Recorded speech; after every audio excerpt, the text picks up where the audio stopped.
You are now listening to theGrio's Black Podcast Network, Black Culture Amplified. Hello. Have you ever heard of Frankenstein? Like, Frankenstein is scary, right? Like, it's this big monster that, I think he always has the bolts in his head, and he's like kind of like a zombie, except like none of that is actually accurate, right? So, like, did you know, like, the monster is not called Frankenstein, right, in the actual book? The man who created the monster is actually Dr. Frankenstein. The only way you would know that is if you were woke. What am I talking about? Well, I want to welcome you to theGrio Daily, the only podcast that'll tell you about how woke became a monster. Yeah, man, so I'm sure you've seen, all of these clips of white people, giving this crazy definition of woke. Wokeness is weakness. It's a cancer that's eating America. Woke is something very different. It's identity politics. We see it all the time. It's always the most important thing. We've talked about it on this podcast before, but just so you'll know and you won't have to go back and look in the archives, woke was a word that was first used by Black people in the 1920s. There was a blues singer called Huddie Ledbetter, who is first recorded as using the term in a song about the Scottsboro Boys, some boys from Alabama who were convicted of raping a white woman, falsely convicted. And Huddie Ledbetter wrote a song about it. And at the end of the song, he said, you got to stay away from Alabama if you're Black. Y'all stay woke. I advise everybody to be a little careful when they go along through that, but stay woke, keep their eyes open. And from then on, people were using it all of the time. Like, white people weren't using it, but, in the 1940s, coal miners' strike by the Negro Coal Miners Workers Union, William E. Kelly, who is this great author, you should look for his books. He wrote an article in the New York Times in 1962 about Negro idiom, and one of the phrases that he defined was woke. And he just says means to be aware, right? And so we've known what it meant for a long time, and we didn't necessarily keep it to ourselves. Like, William Kelly wrote that thing in the New York Times. Erykah Badu wrote a whole song about stay woke. Stay woke.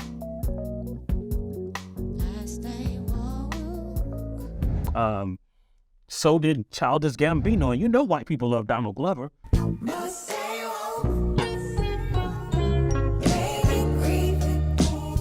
So it wasn't like we was keeping it a secret, but white people don't necessarily pay attention to Black people. They co-opted it, and they started calling themselves woke if they, paid attention or kind of were basically progressive or liberal, which is never what woke meant. It just meant watch out for white people. But of course, white people can't watch out for white people. So they just created a whole new definition. And then other white people who didn't like the white people who had redefined the thing that Black people created, they are the ones who turned it into a monster. They are the Frankensteins, not just white people. It was conservatives.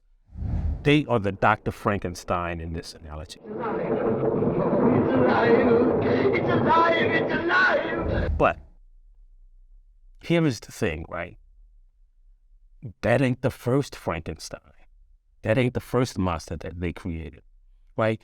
This is a tactic. So to understand the history of this monster that these white conservative Frankensteins created, you'll have to go back, right? You'll have to go back. Let's see. We can start with the abolition movement was a thing, even before America was a thing, right? In Notes on the State of Virginia, right? Thomas Jefferson, the guy who wrote the Declaration of Independence, he wrote about Black people, and he said, I'm kind of in favor of, ending slavery. I think that slavery is wrong, but here's a problem. When the Greeks had slaves and the Romans had slaves, and it was bad, but they enslaved people who looked like them. And so they didn't have to worry about it. Here's the important part. When they freed those people, they didn't have to worry about those people's blood mixing with theirs. That was a real word. That was one of the main arguments against abolition. And it extended even after slavery ended. The idea that black men were going to procreate or even have sex with white women was the monster that they created to justify slavery, to justify Jim Crow, to justify lynching. As a matter of fact, Ida B. Wells, who was this great journalist, one of the first investigative journalists, she advocated for an anti-lynching law. And people was like, but, if we do that, how are we going to stop the black men from raping the white women? So Ida B. Wells went around the country and she cataloged lynching. She did like a statistical study of lynching. And she discovered most of the time a black dude is lynched, it's not for raping a white woman. Even the people who lie and say they do, that's not why they lynch. They just lynch black people for anything. Most lynchings didn't have anything to do with white women. And she cataloged this. She did a statistical analysis. Southern lynchings and or other horrors was kind of one of the first looks at the lynching epidemic. And white people didn't care. They had already created their monster. Even during segregation, right? The fight to end segregation wasn't about integrating their schools, about busing. Nah, it was like black children are dirtier. They're going to give our children diseases. Black people, of course, are dumber. And so they're going to hold our kids back. They're going to have to teach them slow. The civil rights movement, they manufactured a whole monster about communism, right? Like most white people believed, and here's the actual poll that shows it, most white people believed that communists were involved in the civil rights movement. They had created a whole monster, right? The first anti-gay laws, right, were created because they said that the Russians were going to use the people's homosexuality to turn them into spies. And so they passed a bunch of anti-gay laws, right?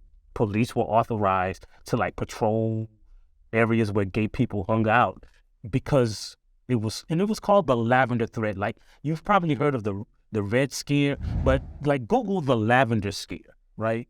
It was an anti-gay movement that was wholly manufactured out of this monster.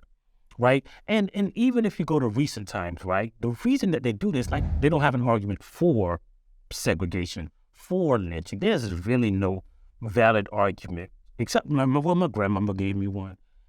She told me, when you try to understand racism, you have to understand one thing. Some people are just mean, right?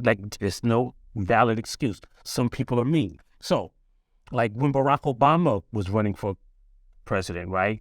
They wholly manufactured a monster that he wasn't from this country, that he was a socialist. And to prove it, they brought up this guy named Joe the Plumber, who was a small business owner who was hurt by all of these socialist policies, except it turned out that dude was not even a plumber. He didn't own a business, right? And then they said Obamacare was going to create the death panel. And so they actually turned people against free health care. And to explain it, they said that they're going to have a whole panel of people who determine whether you could live or die. Now, it turned out once Obamacare was instituted, that monster disappeared and white people liked it. And then they had another monster that they needed to stop the Muslim terrorists from coming into our country. And so they created a Muslim ban against flying into the country. That's how Donald Trump partly won. He also kind of won by saying MS-13 was coming over here in caravans, and so he was going to build a wall. Build that wall. Build that wall. Build that wall. It was a monster. MS-13 was a monster. The Muslim terrorists were a monster. How do I know?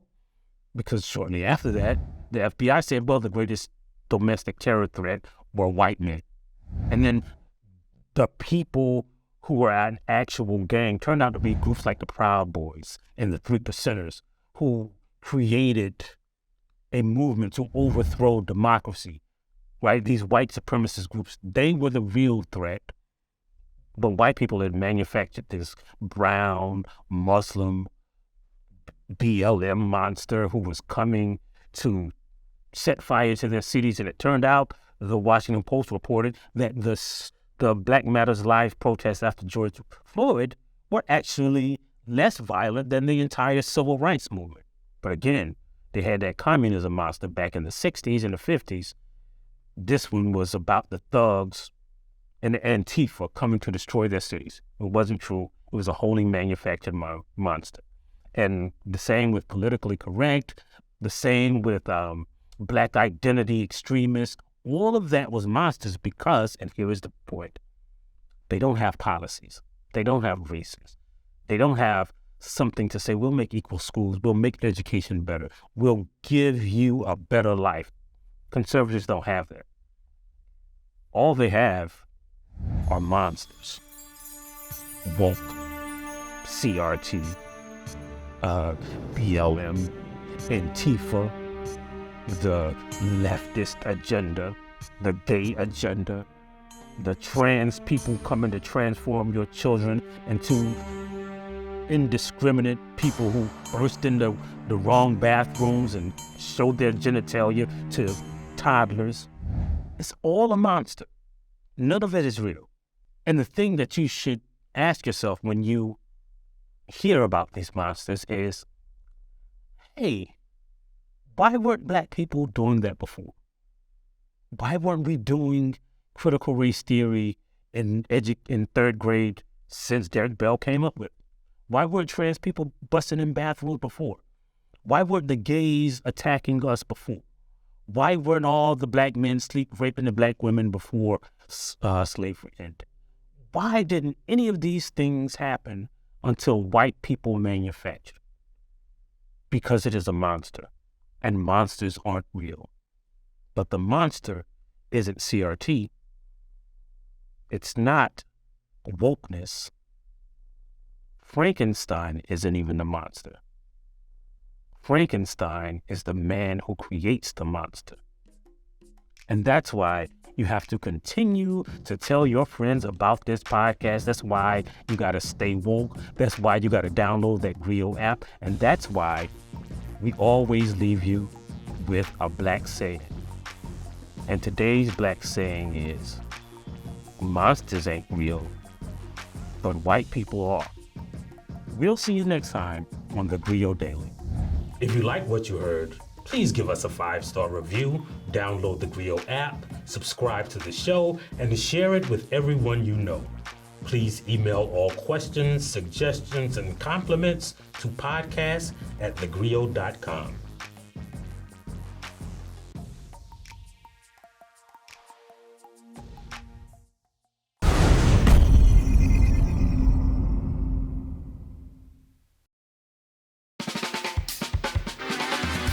I'm political scientist, author, and professor Dr. Christina Greer, and I'm host of the Blackest Questions on theGrio's Black Podcast Network. This person invented ranch dressing around 1950. Who are they?